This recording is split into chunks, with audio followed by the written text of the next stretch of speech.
नमस्कार दोस्तों, आपका स्वागत है HW न्यूज़ में और मैं हूं सोनू कनौजिया। इस वक्त हम उत्तर प्रदेश में हैं, लखनऊ में हैं और जहां पर हम खड़े हैं वो है सपा का दफ्तर। सपा का दफ्तर है ये और यहाँ पर आप देख सकते हैं कि सपा के दफ्तर के बाहर जो कार्यकर्ता है उनकी भीड़ यहाँ पर लगी हुई है। जैसे कि मेरे सहयोगी हमजा मेरे साथ हैं, उन्होंने मुझे बताया कि हर दिन यहाँ पर इसी तरह की भीड़ लगी रहती है। यहाँ पर जो प्रत्याशी होने की जो उम्मीद ले रखे हुए हैं वो लोग यहाँ पे आते हैं, उनके समर्थक यहाँ पर आते हैं, दिन भर वो यहाँ पर रहते हैं। जिसे टिकट मिलती है वो तो खुश हो जाता है, लेकिन जिसे टिकट नहीं मिलती है वो नाराज़ होता है। ये भी कहा जा रहा है कि यहाँ पर जो नाराज़ हो जाते हैं वो जिंदाबाद की जगह पे मुर्दाबाद के नारे भी लगा देते हैं। तो यहाँ पर लगातार ऐसी भीड़ देखने मिलती है। लोग यहाँ पर आते हैं और अपने अपने नेताओं के लिए टिकट की मांग करते हैं और भी अलग अलग चीज़ें सपोर्ट करने आते हैं। आप कहाँ से हैं? जी, आप कहाँ मैं से तो रहने वाला लखनऊ का हूँ। हैं? तो आप समाजवादी पार्टी के कार्यकर्ता हैं? मैं समाजवादी पार्टी का शिक्षक सभा का राष्ट्रीय सचिव हूँ। अच्छा, तो आज आप यहाँ पर किस लिए हैं? मैं आया था, हमारे क्षेत्र में बाराबंकी जिला का प्रभारी भी हूँ जनपद का, और कुछ कार्यक्रम होने थे वहाँ होने हैं, विधानसभा वार हो जो बूथ क्या डोर टू डोर कैंपेनिंग हो रही है, उसी सिलसिले में आया था पार्टी पे थोड़ा कार्यालय पे। और क्या लगता है इस बार क्या इस बार सरकार सपा की बन रही है और पूर्ण बहुमत की सरकार बनेगी। पिछले 5 साल में क्या हालत हुआ है प्रदेश का? देखिए, पूरे 5 सालों में प्रदेश का इतना बुरा हाल रहा है। स्वास्थ्य, शिक्षा, रोजगार तीनों की बात करें, मैं स्वास्थ्य से बात कर रहा हूँ। स्वास्थ्य संबंधित आपने कोरोना काल में सभी ने देखा, कोरोना काल में कितनी बुरी स्थिति रही। लोग ऑक्सीजन से मर गए, लोग इतनी भयानक स्थिति थी कि हम लोग तैरती हुई लाशें देखे। तो इसलिए स्वास्थ्य विभाग तो पूछना नहीं है। दूसरी बात आई रोजगार की। रोजगार में आपने देखा, रोजगार में बेरोजगार लोग इतने घूम रहे हैं। गांव में चले जाइए, किसी भी कस्बे में चले जाइए, बेरोजगारी चरम पे है। तो कुछ नहीं हुआ। रोजगार देने की बातें छोड़िए, रोजगार इस गवर्नमेंट ने, भाजपा गवर्नमेंट ने दे ही नहीं पाई 5 सालों में। हाँ, और रही बात शिक्षा की, शिक्षा बताइए, ग्रामीण क्षेत्र के लोग ऑनलाइन पढ़ाई कैसे कर पाएंगे? उनके पास मोबाइल नहीं है, वो ऑनलाइन पढ़ाई कैसे कर सकते हैं? कोई सुविधा नहीं है उनके पास। प्राइमरी स्कूलों की हालत देख लीजिए, कोई टेक्निकली या इस तरह का कोई व्यवस्था नहीं है कि जिससे कोई ऑनलाइन पढ़ाया जा सकता। तो लड़कियों को बहुत पीछे चले गए और ये जनरेशन बहुत पीछे चली गई। तो सपा की सरकार आएगी तो सब चीज़ें ठीक हो जाएगी? देखिए, सपा की सरकार आएगी तो पहले भी काम होता था। माननीय जी ने बहुत काम किया, चाहे लैपटॉप देने की योजना हो, चाहे 108 चलाने की योजना हो, जो इस तरह का महिलाओं के लिए चली, 1090 का सुरक्षा के दृष्टि से देखा जाए, और बहुत सी इनकी योजनाएं थी जो कारगर साबित हुई। तो फिर पुनः लोग उसी आशा के साथ फिर पुनः जो है माननीय अखिलेश जी को मुख्यमंत्री बनाने जा रहे हैं और पब्लिक वोट देने जा रही है। ये उम्मीद तो जताई जा रही है कि यहाँ पर सपा की सरकार बनेगी। यहाँ पर एक चीज़, मैं जब आया यहाँ पर, हम मुंबई वाले हैं तो हमें इन सब चीज़ों की ज़्यादा आदत तो नहीं है, लेकिन यहाँ पर जब मैं आया तो यहाँ पर मुझे हर कोई यहाँ पर नेता ही दिखा है। हर किसी के अंदर एक नेताजी वाली फीलिंग है। सब अपने आप को यहाँ पर एक तरह का नेता समझते हैं। तो और भी कई लोग हैं यहाँ पर जो कार्यकर्ता आए हुए हैं, उनसे बात करते हैं। उनको क्या लगता है, क्या वो सोचते हैं और क्या उन्हें लगता है कि इस बार कितना काम हुआ है। कहाँ से आए भैया आप? तो क्या लगता है इस बार क्या होगा? अखिलेश की सरकार बनेगी। सरकार बनेगी जी, कितना बहुमत? पूर्ण बहुमत? पूर्ण बहुमत सरकार बनेगी। चलिए बढ़िया, अब सरकार बनेगी। और भी कई लोग यहाँ पर हैं। सर आप कहाँ से हैं? हम लोग प्रयागराज की। अच्छा, तो आज क्या माहौल है पूरा यूपी में, क्या लगता है? सपा की सरकार बनेगी। अच्छा, हाँ, इसको कोई नहीं रोक पाएगा। सपा की सरकार बनेगी। उधर योगी जी तो कह रहे हैं उनकी सरकार बनेगी। ये योगी जी तो झूठ का पिटारा एकदम खोल के बैठे हैं, बोल रहे हैं। हाँ, क्या क्या झूठ बोला योगी जी अरे बताइए, जो जितनी वैकेंसियां हैं सब वैकेंसियों को लटका दिए, किसी बच्चे को ज्वाइनिंग नहीं करा रहे हैं। जो भी फाइनल हो गए उसको भी लटका दे रहे हैं, और वो जान गए हैं कि मेरा सरकार नहीं बनने वाली, इसलिए और लटका रहे हैं। वो तो बोल रहे कि हम खाना दिए लोगों को। खाना से काम थोड़ी चलेगा, भीख मांगने से इससे बढ़िया तो भीख मांग लो। भीख दे रहे हैं क्या फ्री में? किसी को हक देना चाहिए। हाँ, तो 5 साल में हक नहीं दिया। हक दिए होते तो आज नौबत नहीं आती। उतर के अपने हाथ से पर्चा बांट रहे हैं, जो कभी किसी के दरवाजे नहीं गया, जा जाके पर्चा बांटना पड़ रहा है। तो यहाँ पर दिन भर ऐसे ही ताला लगा रहता है। ये तो कुछ नहीं है, ये तो 10वां हिस्सा है। किसी समय में यहाँ पे चलने के लिए जगह नहीं रहती थी, और जहाँ जहाँ रैली हो रही है या नामांकन हो रहा है, किसी को बुलाने की जरूरत नहीं पड़ रही है। समाजवादी पार्टी को सब अपने से डट जा रहे हैं, इतना उत्साह है सरकार बनाने के लिए। अच्छा, पिछले 10 दिनों में जनवरी के महीने में मैं एक खबर देखी थी, 10 दिनों में लगभग 9 भाजपा के विधायकों को दौड़ाया गया। ना नहीं, पूरा सब विधायक दौड़ाए जा रहे हैं। किसी की न्यूज लीक हो पा रही, किसी की नहीं न्यूज लीक हो पा रही, बाकी अधिकतर विधायक दौड़ाए जा रहे हैं। यहाँ तक सिराथू में उप मुख्यमंत्री भी दौड़ाए गए। तो क्या नाराज क्यों है लोग? नाराज इसलिए हैं कि वोट लेने के बाद जो जो वादा किए, न एक वादा पे पूरा न एक वादा निभाए, न बच्चों को रोजगार सृजित किए। वो तो बोल रहे पूर्वांचल एक्सप्रेस बना दिया है। पूर्वांचल एक्सप्रेस तो ऑलरेडी से बजट पास था, पुरानी सरकार का है। हाँ, और सपा का। दूसरे के काम को अपना काम बता रहे हैं। हम किसी के घर में घुस जाएं और कहते नहीं मेरा ही घर है ये। हाँ, बढ़िया बढ़िया। तो कई सारे आरोप योगी जी पर लग रहे हैं, झूठ बोल लेंगे। और भी यहाँ पर चर्चा चल रही है। आप लोगों को थोड़ा डिस्टर्ब कर सकते हैं? क्या माहौल क्या है सर? अच्छा है, सपा की सरकार बनेगी? निश्चित बनेगी, पूर्ण बहुमत से बनेगी। अच्छा, पिछले 5 साल में अगर देखा जाए तो योगी सरकार कहाँ कहाँ फेल हुई है? हर जगह फेल है, कहाँ वो पास है। ये सब झूठों की सरकार है ना, झूठ बोलने वाले हैं सब। अभी जो आज इनका जारी हुआ है, ये सब जुमला है, मैनिफेस्टो। जब 15 लाख दे के जुमला बना दिए तो जनता समझ गई है अब कि इनका सही बोलेंगे वो भी जुमला चला जाएगा। हालांकि सही तो बोलते नहीं है सब, ये झूठ बोलने वाले हैं। वो तो बोल रहे हैं कि अभी 2 गैस और सब्सिडी वाला नहीं, बता तो दिया कि जुमला, ये इनका जुमला है। 80 करोड़ लोगों को बोले कि खाना दिए, राशन दिए। जुमला, यहाँ 23 करोड़ जुमला। की आबादी है, 23 करोड़ की आबादी है। यूपी के 80 करोड़ का पूरे भारत की बात। पूरे भारत की बात तो नहीं कर रहे हैं। योगी तो यही बोलता है 80 करोड़ दिए हैं। आप ये बताइए, पिछला संकल्प पत्र देख लीजिए, उसमें कितना उन्होंने पूरा किया। जनता उसी को देख लेगी, इसको भी मान लेगी कि जब पिछला नहीं किया तो इसमें क्या करोगे, आप बताइए। अच्छा, उन्होंने कहा था कि किसानों का आय दोगुनी कर देंगे, अब किसानों को सड़क पर ले दिया तो ये लागत मूल्य नहीं दे पाए, ये दोगुनी क्या दे पाएंगे। ये केवल फरेब की बात करते हैं, जुमला की बात करते हैं। अच्छा, आज हम भी थे वहां पर जब योगी आदित्यनाथ और बाकी नेता संकल्प पत्र जारी करे, तो वो बार बार ये कहते हैं कि सपा की सरकार आएगी तो गुंडागर्दी बढ़ जाएगी। ये खुदे गुंडा है। प्रदेश का मुख्यमंत्री, चुप रहे यार, प्रदेश का मुख्यमंत्री गुंडा है, ठोकने की बात करता है।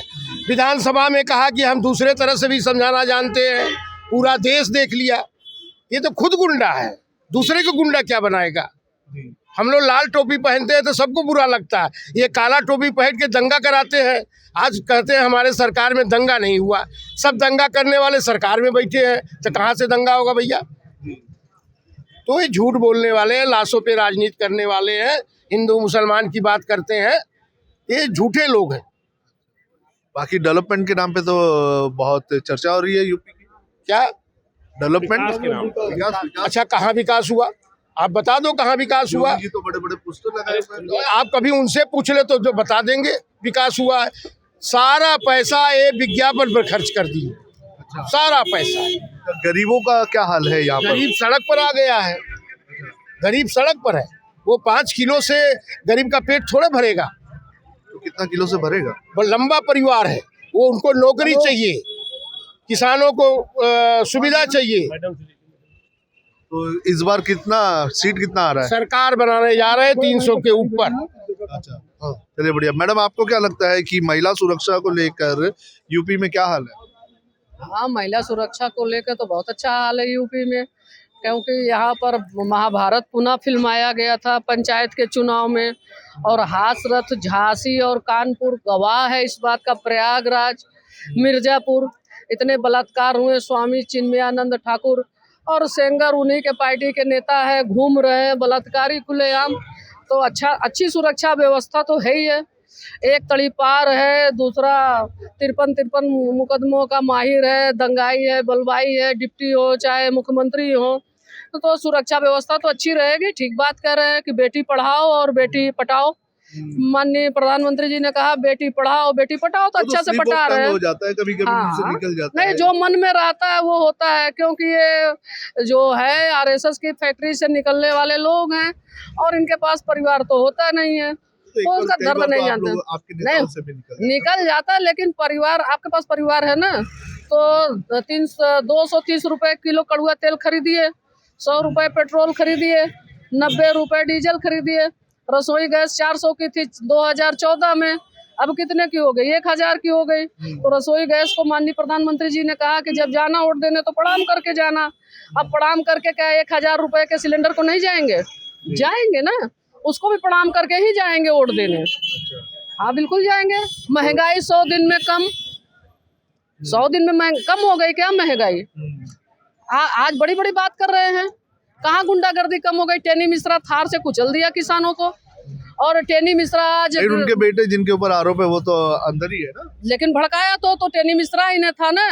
आज जो है कि गृह मंत्री है, अमित शाह के सबऑर्डिनेटर हैं, उनका इस्तीफा तक नहीं हुआ। तो भारतीय जनता पार्टी यही कर रही है, वो पूरी गुंडों की पार्टी है। अच्छा, पूरे गुंडागर्दी पूरे चरम पर था, और बाबा जातिवादी है। अच्छा। और राम की जाति बता देते हैं, हनुमान की जाति बता देते हैं, फिर क्षत्रिय बता देते हैं। ये जातिवादी और ठाकुरों की भर्ती उन्होंने किया, अपनी जाति का किया विकास और सबको टोप दिया। आरक्षण चोरी कर लिया बैकवर्डों का, 69,000 भर्ती में 19,000 सीटें चुरा लिया। अच्छा, नौकरी की बात जब आती है तो ये कहा जाता है कि जानबूझ के पेपर लीक करवाया गया है। इसलिए कि नौकरी नहीं देना पड़े। क्या कहा था योगी आदित्यनाथ? बैनर नीचे कर लो वरना जिंदगी भर ऐसी तरह से टहलते रह जाओगे। और क्या कहा था महिलाओं को? ये जो पुराने जन्मों के पाप हैं इसलिए मुंडन करा रहे थे, इनके आजा परवाजा सब पापी थे, इसीलिए कंटिन्यू मुंडन करा के रखते हैं क्या? हाँ? इसीलिए रखते हैं, कंटिन्यू रखते हैं क्या?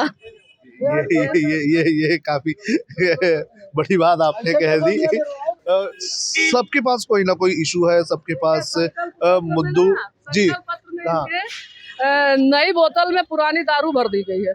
अच्छा, देखिए शराब तो बैन कर देनी चाहिए। नहीं, अभी तो कोरोना काल में स्कूल बंद है और दारू की दुकान चल रही है, रैली चल रही है, लेकिन स्कूल बंद है। मैं सवाल करना चाहती हूँ कि स्कूल क्यों बंद है? जी। 8 से लेकर 10 तक के स्कूल खोल दिए आप, कॉलेजेस क्यों बंद है? छोटे बच्चों का स्कूल क्यों बंद है?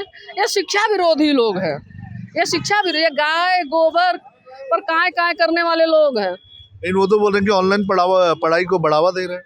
क्या नेटवर्क हो गया, स्ट्रक्चर बन गया है क्या? स्ट्रक्चर बन गया है क्या सबके के यहाँ? वो नेटवर्क है क्या गांव में?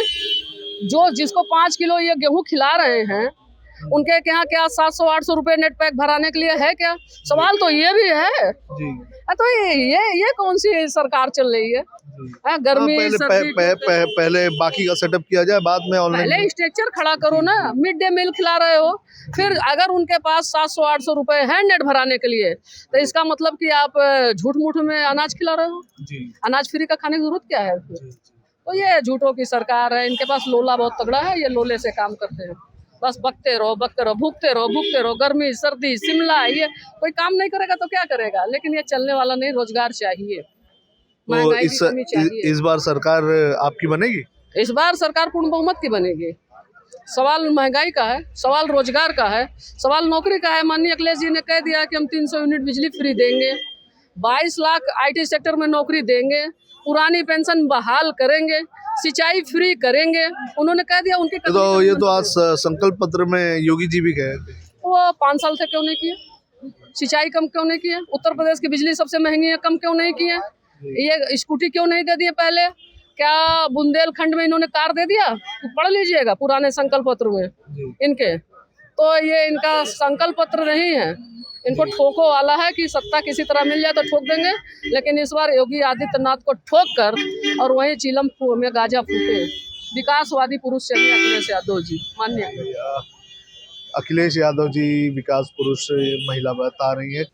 और भी कई लोग यहाँ पर हैं, उनसे बात करेंगे। सर, कहाँ से आप? मिर्जापुर से। तो इस बार माहौल सपा का बन चुका है पूरा? सपा का माहौल पूरे उत्तर प्रदेश में बन चुका है, क्योंकि भारतीय जनता पार्टी ने जो वादे किए थे किसानों से, छात्रों से, नौजवानों से, बेरोजगारों से, उन्होंने एक भी काम नहीं किया। किसान पूरी तरीके से परेशान हैं।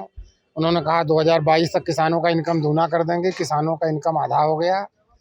और छात्र बेरोजगार जितने भी इन्होंने वैकेंसी निकाली, सारे वैकेंसी में पर्चे लीक आउट हो गए। कहीं जो है नौजवानों को रोजगार नहीं मिल रहा है। बिजली व्यवस्था एकदम बिल्कुल चरमरा चुकी है ग्रामीण इलाके में। कोरोना को जो है विद्यालय बंद कर रखा है, पूरा शिक्षण संस्थान बर्बाद हो गया। रेलवे को इन्होंने प्राइवेट करने की पूरी योजना बना ली, बेच दिया, प्लेन बेच दिया, एयरपोर्ट बेच दिया, बीमा को इन्होंने प्राइवेट कर दिया, बैंक का प्राइवेटीकरण करने जा रहे हैं, रिजर्व बैंक का पूरा पैसा खाली कर दिया। पूरे देश की आर्थिक स्थिति इन्होंने बिल्कुल खराब करके रख दिया। आप मिर्ज़ापुर से आते हैं, तो मिर्ज़ापुर की कालीन इंडस्ट्री बहुत ज़्यादा फेमस है, तो क्या हाल है इंडस्ट्री का? पूरा कालीन उद्योग एकदम बर्बाद हो चुका है, कहीं एक्सपोर्ट नहीं हो रहा है। जो उस उद्योग में लगे हुए मजदूर हैं सब बिल्कुल खाने बिना मर रहे हैं। पूरा व्यवसाय पूरी तरीके से चौपट हो चुका है। ये मिर्ज़ापुर से ये आए हुए हैं, इनका कहना है कि रामदास सिंह पटेल पूर्व अध्यक्ष जिला पंचायत। तो उनका कहना है कि जो मिर्ज़ापुर की जो कालीन इंडस्ट्री है वो पूरी तरह से बर्बाद हो चुकी है, मजदूर बर्बाद हो चुके हैं और नेताजी भी चले गए हैं टिकट की आस में। वो भी टिकट लेने के लिए यहाँ पर आए होंगे या फिर अपने किसी नेता के टिकट के समर्थन में यहाँ पर आए होंगे। तो लगातार यहाँ पर समाजवादी पार्टी के कार्यकर्ता और नेता यहाँ पर आए हुए हैं। अब पहले फेज का चुनाव जो है वो 10 तारीख को होगा और उसके बाद उत्तर प्रदेश में लगातार मतदान शुरू हो जाएंगे। पहले 2 से 3 मतदान में ये पता चल जाएगा कि यूपी में किसकी लहर है। बहरहाल ये इलाका, यहाँ पर इस वक्त समाजवादी पार्टी के कार्यकर्ता थे, इसलिए समाजवादी पार्टी की बात कही जा रही थी। हम और भी कई इलाकों में जाएंगे और यहाँ के लोगों से जानने की कोशिश करेंगे कि उनके दिल में क्या है।